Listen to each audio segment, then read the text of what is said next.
Hi everyone! Happy Wednesday sa inyong lahat. Kamusta naman ang lahat? And share this with you. There is a thing pala as that is called small wins. So before I tackle on that, by the way, for those who are new in here, I'm Mary Ann, originally from Manila, Philippines, and now based in Ontario, Canada. So I'm a mom, a wife, working full-time, yes, and at the same time, building an online business on the side. Yes, so just to give you a brief background, day one, I shared my day zero. Yun yung moment na napagod na ako for the same routine. Yan.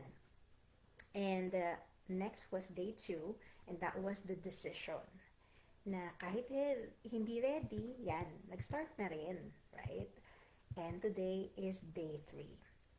And this is where I started noticing small changes.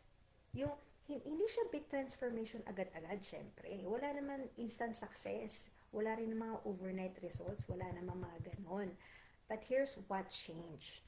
I felt hopeful again. I felt like I was finally doing something for myself. And I felt like hindi na ako stuck. Alam mo yun? And honestly, that feeling, sobrang powerful pala siya.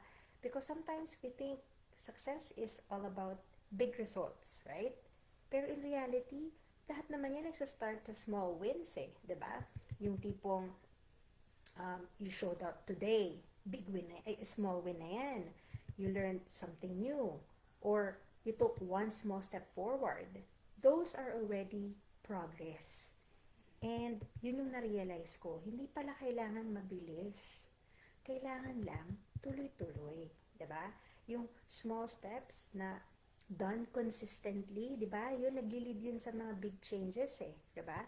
So if right now you feel like ang bagal, sa kahit ano pa yan, career, something new that you would like to try, business, right? Everything. Or parang yung feeling nyo na walang nangyayari, wag kayo mag-quit, don't quit. At baka naman nasa date ka pa lang, di ba? And that's okay. Because every big story starts with small, unseen wins. Hindi natin nararamdaman, pero meron tayong mga small wins. And before I end tonight, I just want to remind you, you don't have everything figured out right away. Like ako sa business, wala naman akong background dyan eh, di ba? Pero sometimes a small step, the smallest step forward is already a huge win. So, yon. Thank you for spending a few minutes with me tonight. Take care, rest well, and I will see you again for day 4. Bye!